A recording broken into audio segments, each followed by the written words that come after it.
دا مسلمانانو دا کمزوري اسباب په دې وخت کې کومه او تاسو وګورو مسلمانانو په هر یو ځای کې مسلمانان ډېر زیات زوريږي او کړيږي او دوی مغلوب دي او کم چې د دین دشمنان دي هغه غالب دي.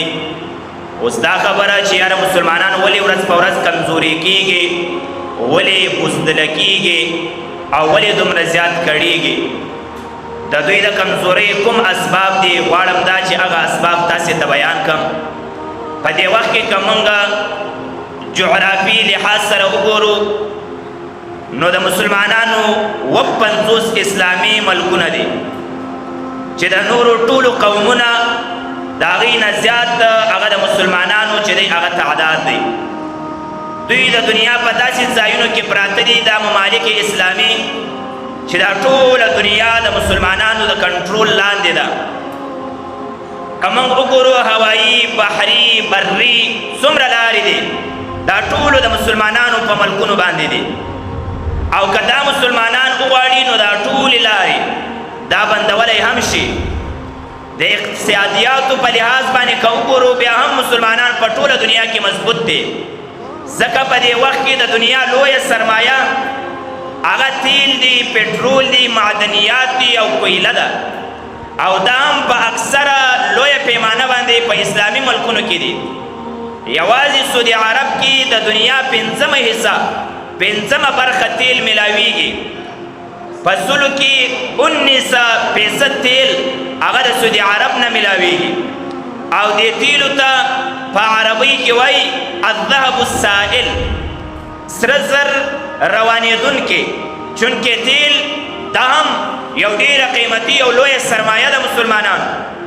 نو ما درته وویل چې په اسلامي ملکونو کې 75% دا تیل او پټرول دا په اسلامي ملکونو کې دي. همدغه رنګه قیمتي معدنیات او کویله راواخله دا هم د مسلمانانو په ملکونو کې وجود لري او د مسلمانانو په ملکونو کې پیدا کیږي. د دنیا تر ټولو قوي او مضبوطه فوج هغه هم د مسلمانانو دی ځکه د مسلمانانو فوجونه دا هم په ګرمۍ کې او هم په یخنۍ کې هم په شاړه کې هم په جنګلونو کې او هم په غرونو کې وخت تېرولی شي په خلاف د دې نورو فوجونو هغې یا د ډېرې ګرمۍ برداشت نه لري یا د ډېرې زیاتې یخنۍ برداشت نه لري په هلته غرونو ختل او هلته ژوند تېرول خو لا لرې خبره ده. نو مسلمانانو مقصد مې دا دی چې دنیا چې څومره وسایل دي اکثره دا د مسلمانانو په ملکونو کې پیدا کېږي. اوس د دې باوجود مسلمانان کمزوري دي د دې باوجود مسلمانان کړيږي د دې باوجود په دنیا کې مسلمانان هر ځای په غم باندې اخته دي او اکثره مسلمانان د کافرانو غلامان دي او د هغې تالي څټ دي.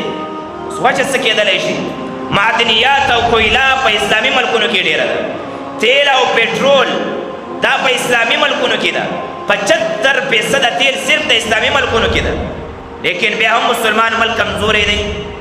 د دې یو څو اسباب دي مسلمانانو هغه اسباب زه تاسو ته بیانوم خو دا خبره هم په ذهن کې واچوئ چې مسلمان چې کمزوری کېږي دا د دوی د اعمالو په وجه باندې ځکه الله تعالی ظالم نه دی.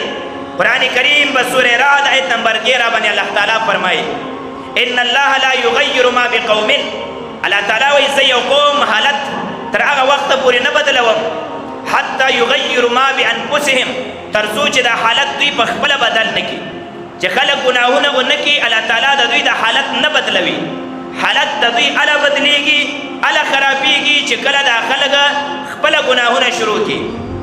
بل ځای قرآن کریم سوره شورا آیت نمبر 30 باندې الله تعالی فرمایي وما اصابکم من مصیبة فبما کسبت ایدیکم تاسو ته چې څومره څه رسیږي او څومره دردونه یا مصیبتونه رسیږي دا په سبب د هغه ګناهونو چې کم ګناهونه ستاسې لاسونو کړي دي. معلومه شوه د قرآن کریم نه چې مسلمان ته کوم مصیبت رسیږي یا کوم درد او تکلیف رسیږي دا د هغه ګناهونو په وجه چې کم ګناهونه مسلمانان کوي. یا لکه کنز العمال کې حدیث دی اعمالکم عمالکم ستاسې عملونه دا ستاسې باچایان دي دا ستاسې عمل په تاسو باندې خپله باچایي کوي که چېرته ستا عمل برابر وي د صحابه کرامو په شان ته در باندې بادشاہي به کوي محمد رسول الله صلی الله علیه وسلم غوندې انسان. کستا عمل برابر وي د بزرګانو د اولیاءو په شان پتا به بادشاہي کوي د عمر بن عبدالعزیز رحمت الله علیه غوندې انسانان. او که چېرته ستا عمل خراب شي نو بیا به در باندې بادشاہي کوي د شهباز شریف غوندې یو گنجی انسان. نو مقصد مې دا دی مسلمانانو چې مسلمانان ورځ په ورځ ځورېږي او کړېږي. د دوی د ذلت او د کمزوري کوم اسباب دي غواړم چې یو سبب یې تاسو ته اوس بیان کړم. د مسلمانانو د کمزوري اول سبب د اسلام او د قرآن نه لرېوالی. کله چې مسلمانان د خپل دین او د شریعت او د قرآن او د دې قانون نه لرې شول، مسلمانان ذلیله شول، مسلمانان کمزوري شول، دوی خوار شول، هر ځای وکړېدل، په هر ملک کې وژړېدل، په هر ځای کې د دوی نه کپړې وښکله شولې. وجه دا وه چې دوی د اسلام لباس غورځولی و، وجه دا وه چې دوی قرآن شاته غورځولی و. ته وایي مولوي صاحب په دې څه دلایل شته؟ دلایل ډېر زیات دي، تاسې واورئ. ټوله د جمعې تقریر په همدې موضوع باندې دی. رب کائنات جل جلاله سورہ ال عمران آیت نمبر 139 باندې فرمایي ولا تهنوا ولا تحزنوا. الله تعالی وایي مه سستېږئ، ولا تحزنوا مه خفه کېږئ، وانتم الاعلون تاسو غالب یې ان کنتم مؤمنین که چېرته تاسو مؤمنان یې. که مؤمنان یې نو الله تعالی وایي تاسو بیا غالب یې، تاسې بیا زورور یې. ولې مسلمانانو نن موږ او تاسې مغلوب یو؟ ولې کمزور یو؟ الله تعالی خو یې که تاسو مؤمنان یو تاسو غالبه یې. قرآن کریم سورہ محمد آیت نمبر 7 یا ایها الذین آمنو اے هغه کسانو چې تاسو ایمان راوړی دی ان تنصروا الله که تاسو د الله تعالی د دین مدد کوئ ینصرکم نو الله تعالی ویله تاسو سره به زه مدد وکړم ویثبت اقدامکم ستاسې قدمونه به ستاسې د دشمن په خلاف مضبوط کړم. الله تعالی وایي که زما د دین هغه مدد مې کوئ نو زه به ستاسې مدد کوم، ستاسې قدمونه به ستاسې د دشمن په خلاف مضبوط برقراره وساتم.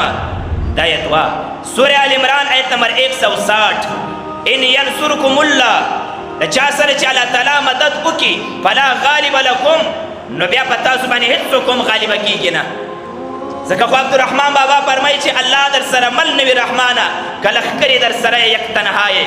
خو چې د چا سره د الله تعالی مدد ورسره وي اگر چې تنها یو کس وي هغه ټول کفر پر شا باندې بوتلی شي. وګوره محمد رسول الله صلی الله علیه وسلم یوازې تنها یو کس ولو، ټوله نړۍ ټوله دنیا د کفر د جهالت نه ډکه وه او هغه د جاهلیت هغه تیاری پس اسلام پس سپینه رڼا باندې اکې یوازې محمد رسول الله صلی الله علیه وسلم بدله کړه. ولې ځکه د الله تعالی مدد ورسره و. ځکه قرآن کریم کې الله تعالی وایي که چېرته تاسې زما د دین مدد کوئ زه به مدد وکړم او د چا سره چې زه مدد وکړم په هغه به چا باندې هېڅوک هم نه غالبه کېږي. نن په مسلمان باندې ولې خلک غالبه دي؟